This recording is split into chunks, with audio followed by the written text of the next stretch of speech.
and they can't do anything. They literally have their hands tied behind their backs by the Biden administration saying, you cannot deport people. Disgusting. That statement alone should disqualify Harris, says Homan. Let's listen to this real quick. Shows that under the Biden administration, only 4.4% of the 9.6 million migrants encountered at the border were deported. Tom Homan joins me now. Tom. Okay. I'm going to really try not to get myself in trouble. Why is the administration... I actually know an ICE officer, and we've had this discussion before. So he's a scout dad, and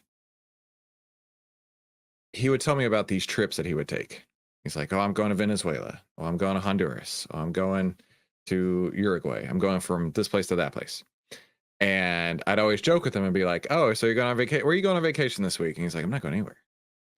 Like, oh, okay.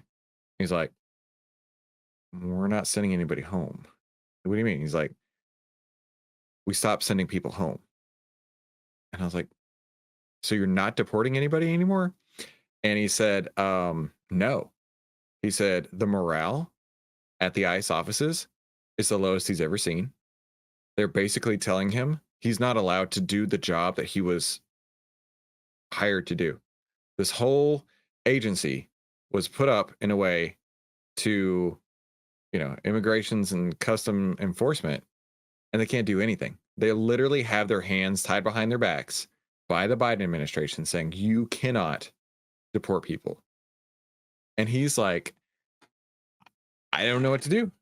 We're just twiddling our thumbs all day. We're not allowed to go and do our jobs. So, yeah, hopefully nobody can figure out who it is, but it is a show, right? It is a shit show right now. That is for dang sure. Peter, good to see you. Randy, FOMC Nothing Burger. We'll talk about that in just a minute. Jean-Louis here. Let's take a look at deporting so few illegal migrants? Because they've abolished the ICE mission. I mean, I've said from day one, all this talk about abolishing ICE, I said they'll never abolish the federal law enforcement agency. They'll abolish the mission. They'll starve them of money. And that's exactly what the Biden administration has done. ICE cannot enforce the law the way they're supposed to. A lot of criminal aliens are now off the... Okay, so I've not actually watched this yet. I like to watch these cold and give my honest reactions. But yeah, he is saying what I have heard firsthand from ICE agents. Hey, Brian. Table. They can't even go look for him. Secretary Mayorkas said being in the country illegally is not enough for ICE to go seek out and arrest. And they starve them with money. They don't have the beds. They don't have the operational expenses. So they've abolished the mission of ICE under this administration. Real damage has been done. Kamala Harris, she's trying to cover up her record on the border. But back in 2018, then Senator Harris compared ICE agents to KKK. Oh. I know you're going to respond to this, but look at it first. Roll tape. The Klan was what we would call today a domestic terrorist group. Why would we call them domestic terrorist group?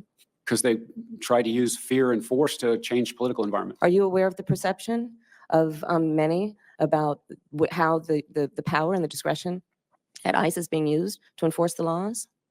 And do you see any parallels? I do not see any parallels between I'm talking about perception. Officers and agents. I'm talking about perception.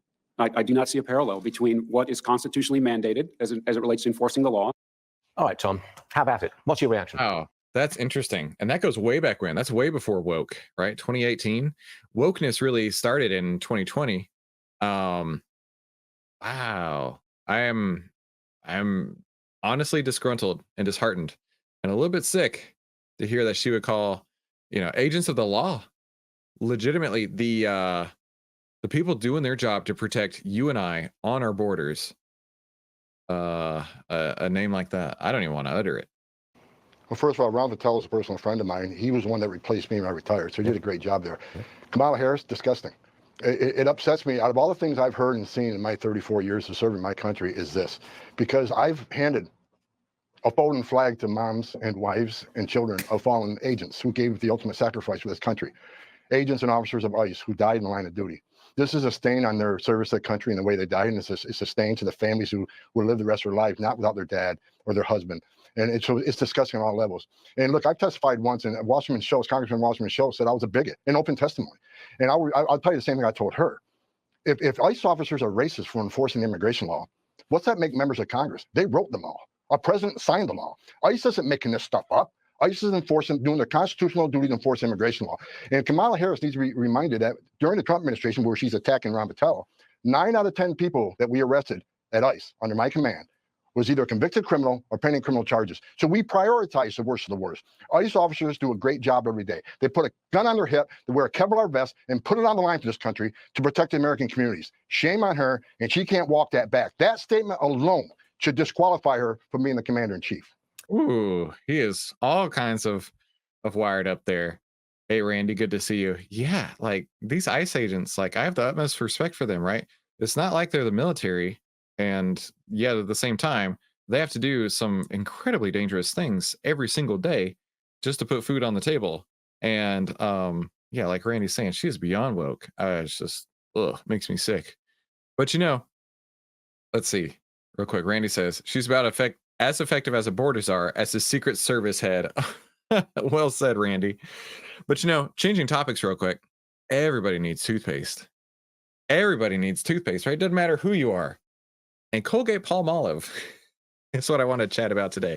Colgate Palmolive actually just got a buy signal a couple days ago. On July, today.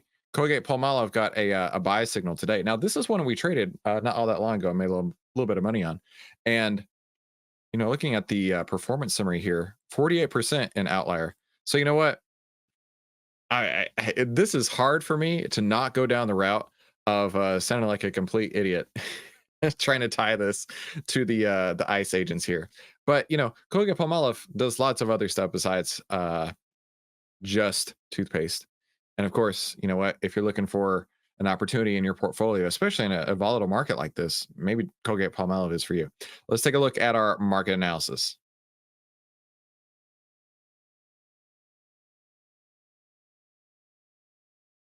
All right, still clicking buttons here. There we go. Welcome to the Outlier Trading Room. This is smart trading made simple. Save time, make money, start winning with less risk. And that's what I like to call profit hacking.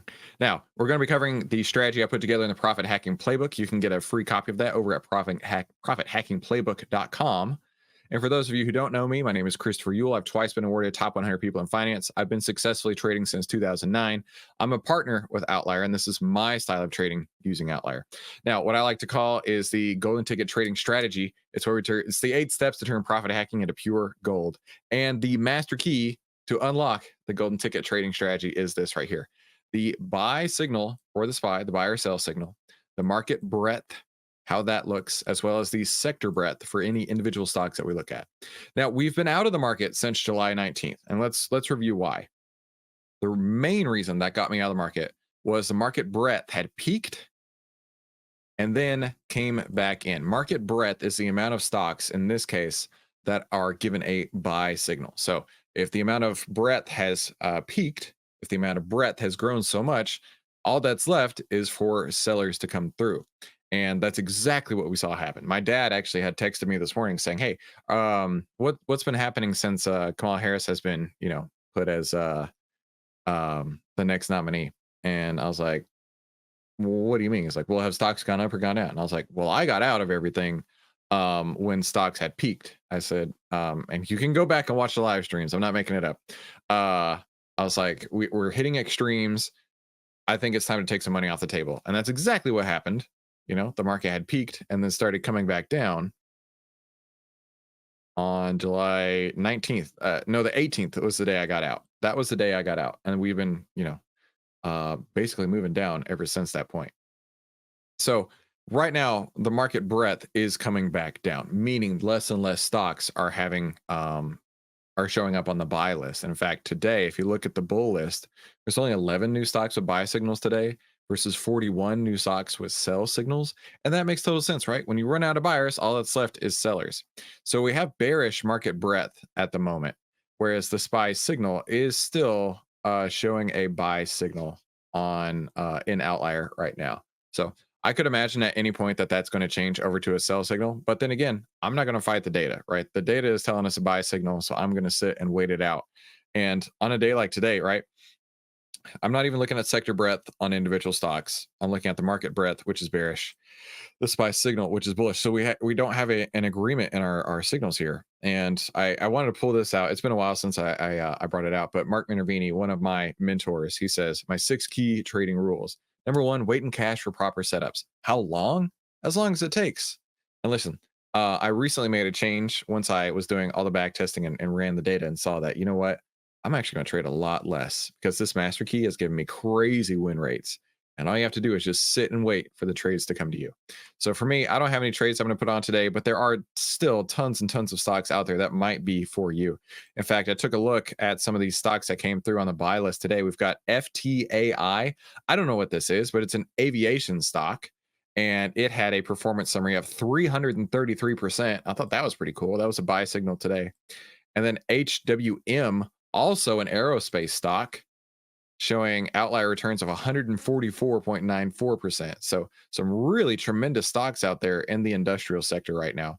But Randy had mentioned the Fed meeting today. FOMC keeps rates steady. And the market, I mean, this morning, the market was on a real tear. It's still up 1.5% or so.